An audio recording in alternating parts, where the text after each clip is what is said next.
Hello everyone, this lesson is about evaporation and energy. This is lesson 14 in the particles and energy scheme of work, and it's the last in this mini series on heating and cooling. So we started that series with a really simple concrete example of a can of Coke that's been taken out of the fridge and put on the table, and students would be familiar with the idea that the can of Coke would warm up if you left it out. And we said that what was happening there was that energy was being transferred from the air in the room to the can of Coke. Therefore, the can of Coke was being heated and the air was being cooled. What we're going to look at in this lesson is kind of the opposite effect: a hot cup of tea cooling down.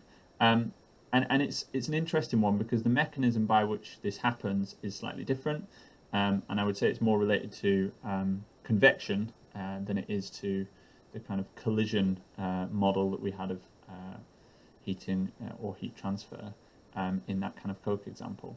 And it's worth just saying at this point, by the way, I may well have some misconceptions myself around this, so please, if you spot any misconceptions in any of my videos, it would be very helpful for me if you could point those out and let me know, and then I can teach students better next time.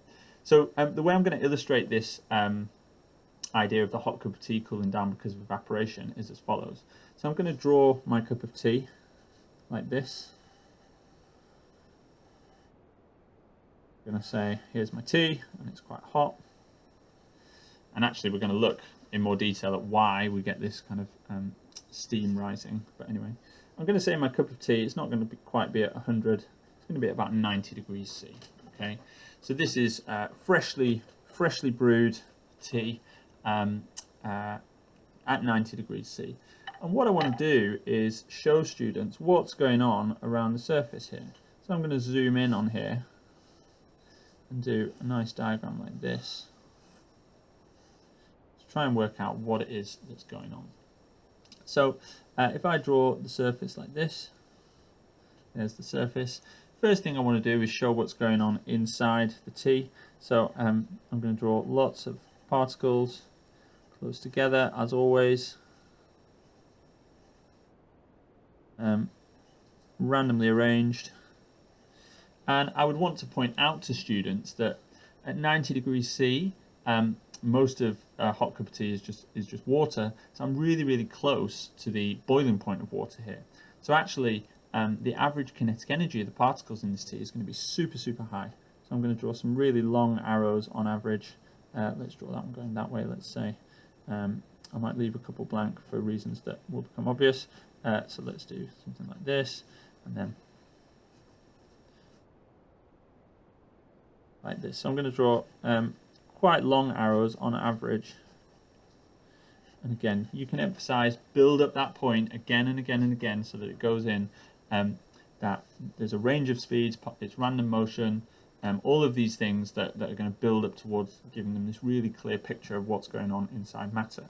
Now, what I want to do next is say, well, what's happening during evaporation, and you know, you could go on a bit of a detour and talk about the difference between evaporation and boiling, but really I'm interested in why evaporation leads to cooling things down.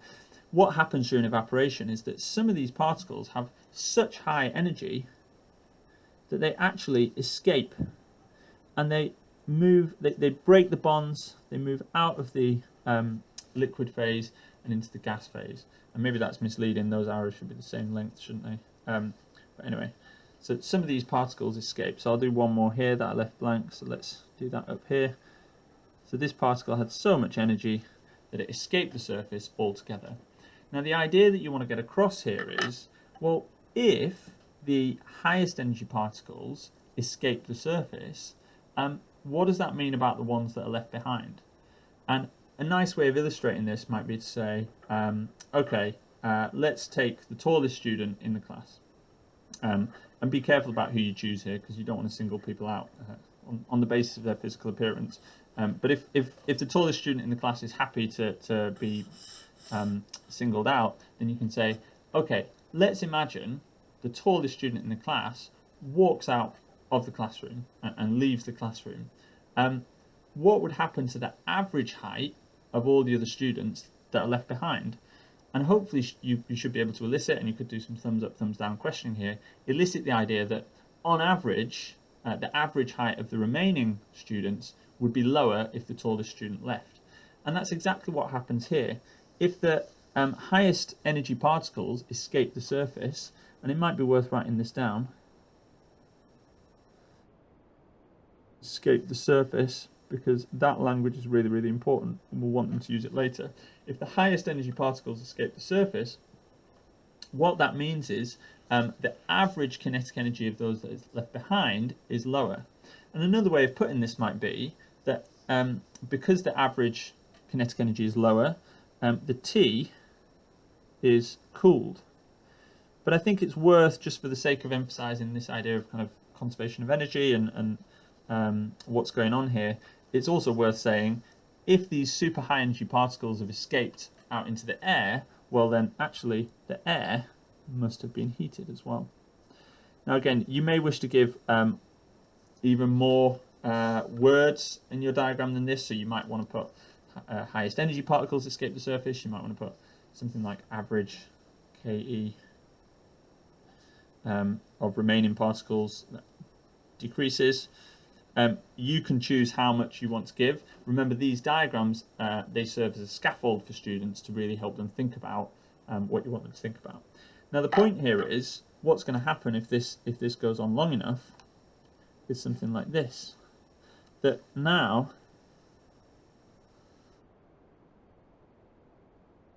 T will be a little bit cooler. And what I might show here is that actually the amount of steam coming out is going to be a bit less. I might even exaggerate this a bit more. When it's at 90 degrees C, you can see loads of steam rising because there's lots of super high energy particles with enough energy to escape the surface. Now, let's say we've cooled down to, I don't know, 70 degrees C.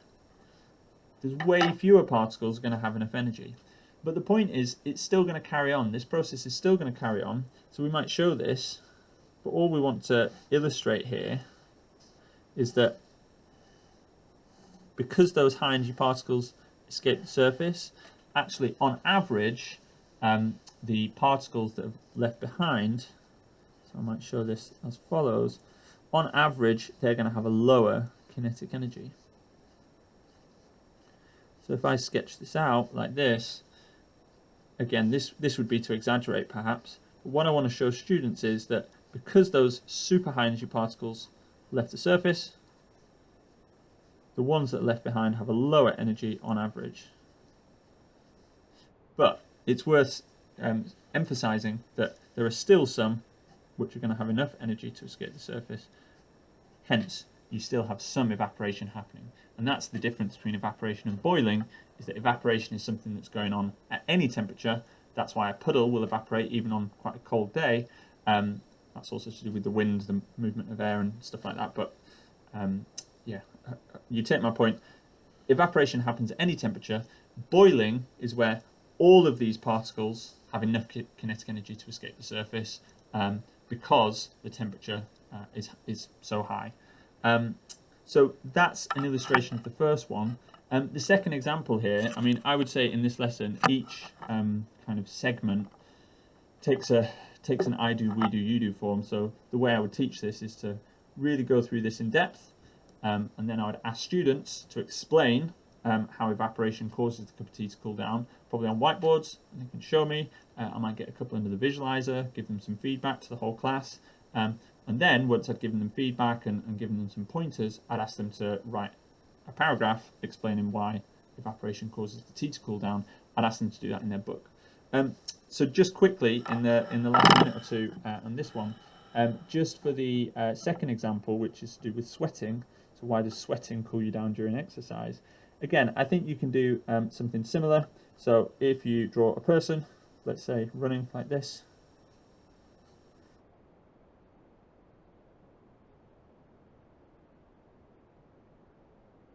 That. So this is a person exercising. If you were to zoom in on that person's forehead, which we know the forehead tends to get a bit sweaty when you exercise. So what you might illustrate here is something like this. So if this is the forehead, first thing that happens is you get this layer of sweat here like this. So I might draw that layer of sweat. And again, sweat is a liquid, so my particles are going to look just like the illustration before. And I'm going to draw those at a range of speeds, so on and so forth, with random motion, etc. Yeah, if students aren't familiar with this by now, they can't have been paying much attention at this point in the scheme of work, so hopefully they know this. And again, all you want to say is, look, what's going to happen is, if the highest energy particles manage to escape the surface, so they evaporate and go into the gas phase,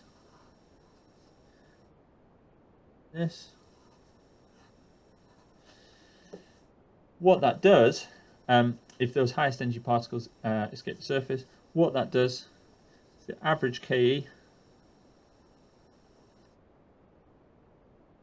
of the remaining particles decreases. Therefore, the sweat cools down. And again, I'm not going to go into this in loads of detail in this video, but the point is, and you might want an extra diagram for this, if the sweat cools down, then that cools your forehead down, and this is why human sweat is to cool us down, in essence. So that's another example. The last example in the slides is to do with hand sanitizers. Interestingly, I wrote that lesson before the days of COVID, when hand sanitizers were still a bit of a novelty. And then hand sanitizers, now everyone knows about them, so that was quite handy for this lesson. And the question is, why do hand sanitizers make your hands feel cold? It's exactly the same process. And again, as in all good teaching, the concept comes out through looking at it in lots of different concrete examples. The only difference there is the reason hand sanitizers make your hands feel particularly cold is because they contain alcohol, which has a lower boiling point, and that means particles, in essence, need less energy to have enough to escape the surface, so more particles can escape the surface. Evaporation happens faster, your hand cools down faster, and so on. Anyway, I hope that's helpful. Next lesson, we will move away from heating and cooling, and we will start to look at the final part of our particle model unit for Year 7, which is density.